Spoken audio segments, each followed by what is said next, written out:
আরে তুমি কি করতেছো? উন্নাটা খুইলা ম্যাসেজ করো, মজা পাইবা। তুমি মজা পাইবা, আমিও মজা পাইবো। জানোয়ারের বাচ্চা, কি কইলি তুই? এই কি কইলি তুই? আমার উন্না খুইলা তারপরে মেসেজ করতে কইলি? এই তুই কি আমারে আরো 12টা মাইয়ার মতো ভাবছস? তুই কি মনে করছস আমি বাজারের মাইয়া যে তুই আমারে যেইটা হুকুম করবি আমি সেইটাই করব? আমি আমার উন্না খুইলা তোরে মেসেজ করে দেব? আই চুপ, একদম চুপ। ছোট লোকের বাচ্চা, নাপিতের বাচ্চা, তুই আমার গায়ে হাত তুলছস। তোর কত বড় সাহস হয়ে গেছে? তোরে আমি কি কমু? তুই তো মাইয়া মানুষ, তোর মালিককে ডাক। এই শোন, আমার না কোনো মালিকের প্রয়োজন পড়ে না। আমার মালিক একটাই, সেটা হইতেছে উপরওয়ালা। আর আমি কি মনে করছিস তোরে দেখা ভয় পাই? আমি কিন্তু তোরে দেখা ভয় পাই না। তুই আমার চোখ রাঙায় যেটা কবি আমি সেইটাই মাইনা নিমু। আমি ভয় পাই থমকা যামু? শোন, তোদের মতো এরকম জানোয়ারগো শিক্ষা দেওয়ার মতো এই অথই একাই যথেষ্ট। যা এখান থেকে, ভালো চাস তো। ঠিক আছে। এই দাঁড়া, যাওয়ার আগে আমি যে পরিশ্রম করছি সেই পারিশ্রমিক দিয়া তারপরে এখান থেকে যাবি। এই নে, কিন্তু তোরেও আমার দেখার আছে।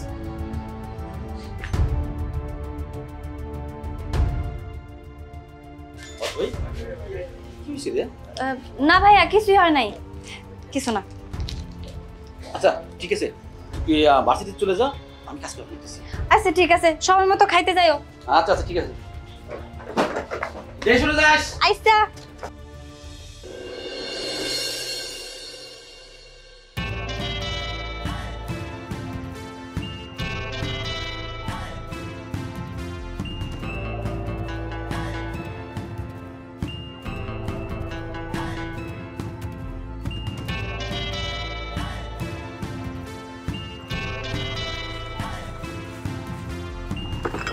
এই ছোট লোক নাপিতের বাচ্চা, তোর এত বড় সাহস, তুই এই জায়গায় চলে আসছস? তুই 5 বছর আগে আমার ভাইয়ের বিয়েটা ভেঙে দিছিস। আজ পর্যন্ত আমার ভাই বিয়ে করেনি। আজকে যখন আসছি আমি এই কোটিপতির বাড়িতে আমার ভাইকে বিয়ে করাতে, তুই এখানেও চলে আসলি বিয়ে ভাঙার জন্য? এই ছোট লোকের বাচ্চা, তোর এই চেহারা আমি আর দেখতে চাই না। তুই বের হয়ে যা আমার চোখের সামনে থেকে। চুপ, একদম চুপ, আর একটা কথা বলবি না। আমি এখানে চলে যাব না, আর এই বাড়িটা আমার। আমাকে 2 ভাই বোনের অনেক কষ্ট করে গড়ানো এই বাড়ি। শিবু, তুই কার সাথে কি বলতেছস? আমি তো কিছুই বুঝতাছি না। মুরব্বি, আপনি কিছু বুঝতে পারবেন না, কারণ বয়স মনে হয় 60-65 বছর হয়েছে। চোখে মনে হয় কম দেখেন, আর কম দেখারই কথা। 5 বছর আগের কথা কি মনে আছে? আপনার মনে নাই, আমি আপনাকে মনে করে দিচ্ছি।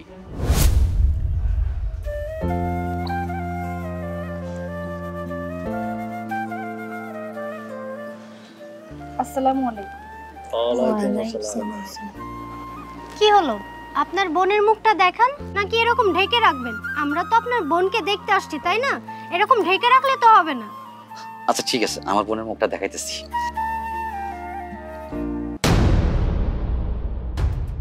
বাবা, এই বিয়ে হবে না। কোন ছোট লোক গরিব নাপিতকে সূর্য চৌধুরীর বউ করে আমরা বাড়িতে নিব না। কেন, কি হয়েছে? মেয়ে দেখতে শুনতে তো ভালোই, তো বিয়ে হইব না কেন? সমস্যা আছে। দেখতে শুনতে ভালো হলে সব হয় না। মাকাল ফল দেখছো না?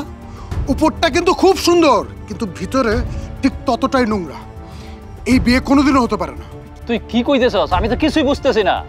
ও একটা ছোট লোক নাপিত। একটা নাপিত আমাদের বাড়ির বউ হতে পারে না। আর সূর্য, তোর রুচি এতটাই নিচে নেমে গেছে, শেষ পর্যন্ত কিনা তুই একটা নাপিতের বোনকে পছন্দ করলি। তোর পিছনে ভালো ফ্যামিলির হাজার হাজার মেয়েরা ঘুরে, তারপরে তুই কিভাবে পারলি এটা? তুমি ঠিকই বলেছো, আমাদের সাথে এই মেয়ের যায় না। আমাদের লেভেলেই নেই। আমাদের স্ট্যাটাস কি আর ওদের স্ট্যাটাস কি? একটা নাপিতের বাচ্চা নাকি আমাদের সূর্য চৌধুরীকে বিয়ে করবে? ইম্পসিবল। ভাবি চুপ করো। বাবা, তোমাকে তো আমি আগেই বলেছি যে অথই খুব ভালো একটা মেয়ে, ভার্সিটিতে ভালো একজন স্টুডেন্ট। হতে পারে সে গরিব, আমি তোমাকে বলেছিলাম যে ওর গরিব ফ্যামিলির, ওর ভাই হতে পারে নাপিতের কাজ করে, আর ওকে আমি অনেক ভালোবাসি বাবা। তো চুপ কর। এই আফতাব চৌধুরীর পুত্রবধূ হইব একটা নাপিতের মেয়ে? না, কোনোদিন হইতে পারে না। চৌধুরীর বাড়ির একটা মান সম্মান আছে। আমি কোনোদিন এই মেয়েরে চৌধুরী বাড়ির পুত্রবধূ করব না। আমার বড় ছেলে যা সিদ্ধান্ত নিছে আমি সেই সিদ্ধান্তেই অটল। কোনোদিন তোর ভালোবাসা এই মেয়ের সাথে হতে পারে না, বিয়েও হতে পারে না। চাচা মিয়া, এইভাবে চলে যায় না। এইভাবে চলে গেলে আমার বোন অনেক কষ্ট পাইব। বাপ মা কেউ নাই, কলিফিটি করে মানুষ করছি। বোনটা যখন কইল, ভাইজান আমি একটা ছেলের পছন্দ করি, অল্লাহ যদি আমার বিয়েটা দাও, আমি অনেক খুশি হব। কিন্তু যখন এই কথা কইছে না, আমার মনটা ভরে গেছে। আমার বোন একজনকে ভালোবেসে ফেলাইছে। আমি খুব খুশি হয়েছিলাম, খুশি হয়ে বলছিলাম যে ঠিক আছে, ওই ছেলের ফ্যামিলির সবাইকে আসতে বলিস, আমি তোরে ওই ছেলের হাতে তুলে দেবো। আপনারা এইভাবে চলে যায় না। আপনার কাছে আমি জোর হাত করে অনুরোধ করে কইতেছি, এইভাবে চলে যায় না। এই চুপ ছোট লোকের বাচ্চা, তোর কোনো কথা শুনতে চাই না। তোর এই বোনের সাথে আমার ভাইয়ের বিয়ে হবে না। বাবা চলো। চল।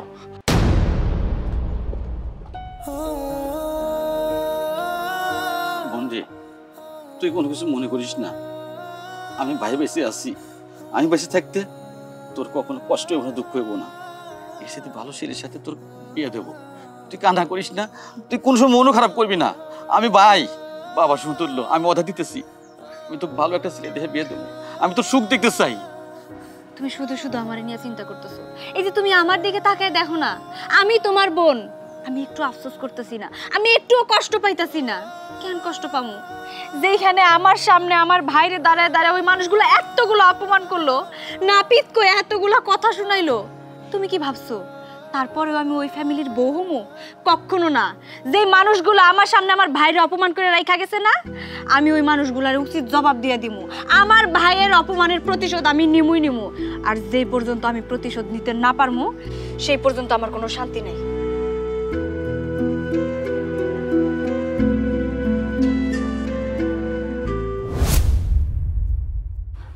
কি আঙ্কেল, এবার সবকিছু মনে পড়েছে?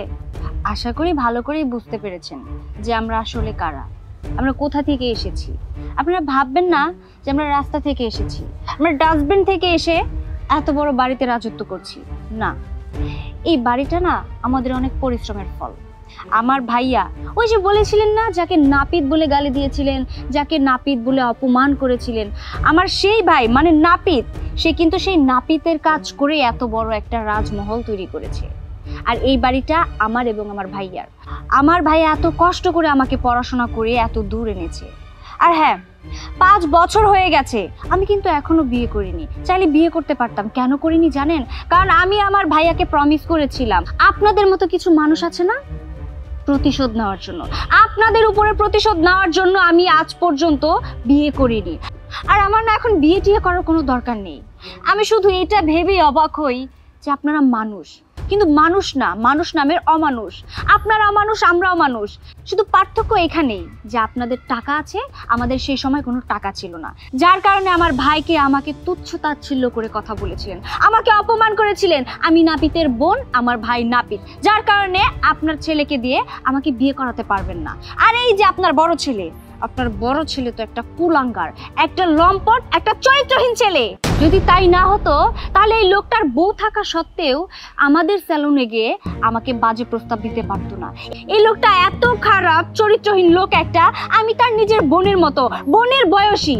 আর সেই লোকটা আমাকে বলে তোর ওড়না খুলে আমাকে মাসাজ কর, তাহলে আমিও মজা পাবো, তাহলে তুইও মজা পাবি। আপনি একবার চিন্তা করে দেখেছেন এই লোকটার মন মানসিকতা কত দূর? আর আমি যদি সেই ফ্যামিলির বউ হয়ে যাই না, তাহলে আমি কখনো সুখে থাকতে পারবো না। আপনি, আপনার বড় ছেলে, আপনার বউমা আমাদের দুজনকে অনেক অপমান করেছেন, তার কারণ আমরা নাপিতের বংশ। আপনারা ভেবেছেন আমরা নাপিতের বংশ, আমরা নাপিতগিরি করে খাই, কিন্তু না, আমার ভাই তো জন্মগত নাপিত না। আসলে আমরা গরিব মানুষ তো, আমাদের ওইরকম কোনো কাজ ছিল না, আমাদের ওইরকম কোনো ইনকাম ছিল না। তাই আমার ভাইয়া শেষমেশ ওই নাপিতের কাজটাই বেছে নিয়েছিল। ওই নাপিতের কাজ করে না আমাদের দিনটা বেশ ভালোই চলছিল। এই যে আমাকে এত বড় করেছে, লেখাপড়া করিয়েছে, কোন টাকা দিয়ে? ওই নাপিতের টাকা দিয়েই তো, তাই না? বাই দ্য ওয়ে, আপনাদের সাথে এত কথা বলে আমি সময় নষ্ট করতে চাচ্ছি না। আপনারা যেহেতু আমাকে দেখতে এসেছেন, মেয়ে দেখতে এসেছেন, আপনার ছেলেকে বিয়ে করাবেন। শুনুন, সেদিন আপনারা আমাকে রিজেক্ট করে চলে গিয়েছিলেন, আজকে আমি আপনাদের রিজেক্ট করে দিলাম। আপনার ছেলেকে আমি বিয়ে করতে পারবো না। এক্ষুনি এই মুহূর্তে আমাদের বাড়ি ছেড়ে সুন্দর মতো চলে যান। অথই চুপ কর। চাচা মিয়া, আপনাকে ওই দিনকে জোর হাত করে কইছিলাম আমার বোনটারে কষ্ট দিয়েন না। আমার বোনরা আপনার পোলারে অনেক ভালোবাসে ফেলেছিল। আপনার পোলা আমারও কইছিল, ভাইজান আমরা বড় লোক হই গরিব হই, দিন শেষে কিন্তু আমরা মানুষ। আপনি গরিব না ধনী না নাপিত না কি সেটা আমার দেখার দরকার নাই। আমি আপনার বোনকে বিয়ে করব। আমি আমার বোনের কথা শুই না, আপনার পোলার কথা শুই না, খুব খুশি হয়েছিলাম যে আপনার পোলার হাতে আমার বোনটারে তো তুলে দেই, সুখী শান্তি থাকবো। কিন্তু দিন শেষে কি হলো, আপনারা আমাদের আমাকে দুই ভাই বোন যে তুচ্ছ তাচ্ছিল্য কইরা অপমান করে চলে গেলেন। আমার বোন সেই দিন থেকে জিদ ধরছে, ভাইয়া যেদিন এই অপমানের প্রতিশোধ নিতে পারবো তারপরে আমি বিয়ে করার চিন্তা ভাবনা করব। হ্যাঁ, আমার বোন যে ডিসিশন নিচ্ছে তার বাইরে আমি এক চুলও যাব না। কেন যাব না জানেন? এই যে আপনার বড় ছেলে, আপনার বড় ছেলের যে মাথায় সমস্যা আছে তা তো জানতাম না। এই মানুষকে তুই কি মনে করিস? মানুষকে মানুষ মনে কর। আমরা লাভবিদ হতে পারি, ছোট জাত হতে পারি, মানুষের চুল কাটা খেতে পারি, কিন্তু জানিস আমরা একজন মানুষ। আর আমি তো মুসলমানের সন্তান, আমি লেখাপড়া জানতাম না। আমি সেলুনে কাজ শিখতে শিখতে একদিন সেলুনের মালিক হইলাম। সেই দিন থেকে আমার বোনটা আমাকে সবসময় বলতো, ভাইয়া তুমি কত পরিশ্রম করবা, আমি কলেজের পাশাপাশি ভার্সিটির পাশাপাশি তো তোমাকে একটু হেল্প করতে পারি, আমি হেল্প করবো। তাই মাঝে মাঝে তুই আমি চলে যাই। আর তোরা কি করছস? আমার বোনের দিকে কুণ্ডো দিছস। শোন, সাফ সাফ করতেছি, এই মুহূর্তে আমার চোখের সামনে থেকে বের হয়ে যা। যারা নাকি মানুষকে মানুষ মনে করে না, তাদের সাথে আমার কোনো আত্মীয় সম্পর্ক হতে পারে না। যান, বেরো যান। বাবা আমাকে ভুল হয়ে গেছে, আমাকে মাফ কইরা দাও। আমি কইছি কি, আমরা যা কিছু করছি এটা অন্যায় করছি, আমি বুঝতে পারি নাই। আমার টাকা পয়সা বংশের একটা ঐতিহ্য ছিল, সেইটা আমি দৈরা তুলছিলাম। কিন্তু আমি ওই তোমাদের ছোট বড় ওইগুলা বইলা আমি অনেক তোমাদের লজ্জা দিছিলাম। কিন্তু আমি বুঝতে পারছি এই সূর্য তোমার ভুইনিরে অনেক ভালোবাসে। যত দিন যাইতেছে খালি সূর্য খালি তোমার ভুইনের কথাই কইতেছে, তোমার ভুইনের অনেক ভালোবাসে। আমি কই কি বাপ, তুমি এই সূর্যের হাতে তোমার ভুইনের তুইলা দাও। চাচা মিয়া, লজ্জা দিয়েন না, আপনি আমার বাপ সমতুল্য। চাচা মিয়া, আপনি যে আপনার ভুলটা বুঝতে পারছেন তাতে আমি খুশি। যাই হোক, আমি যদি কোনো রকম ভুল বেদবি করে থাকি আমার আপনারা সবাই মাফ করে দিন। ভাইয়া আমি তো এটাই বুঝতে পারছি না, শুধু শুধু ওনাদের সাথে কেন কথা বাড়াচ্ছ? ওনাদের চলে যেতে বলো। দাঁড়াও, তুই কই যেতেছস? তুই আমার ছোট বোন, আমি তোরে হারে হারে চিনি। তুই সূর্যের কতটুকুন ভালোবাসিস। আমি কইছিলাম না তোর মুখে আমি হাসি দেখতে চাই? আরে তুই এখানে চলে গেলে তো সারা জীবন তুই কান্না করবি, এই লোকটার জন্য কান্না করবি। আমি চাই না আমার বোন কান্না করুক। আমার বোন জীবনে প্রথম যাকে ভালোবাসছিল আমি তার হাতে আমার বোনকে তুলে দিতে চাই। কেউ ভালোবাসার মূল্য দিল কি না দিল সেটা আমি জানতে চাই না। আমি একজন লাপিত হইয়া আমি আমার বোনের ভালোবাসার মূল্য দিলাম। ভাই সূর্য, তুমি আমার কথা কোনো কিছু মনে করো না। তাও সাহেব, আগামী শুক্রবারের দিন আপনি ছেলের হাতে আমার বোনটা তুলে দিতে চাই, কি বলেন আপনি? বাবা আমি খুব খুশি হইলাম। কিরে বোন, তুই রাজি?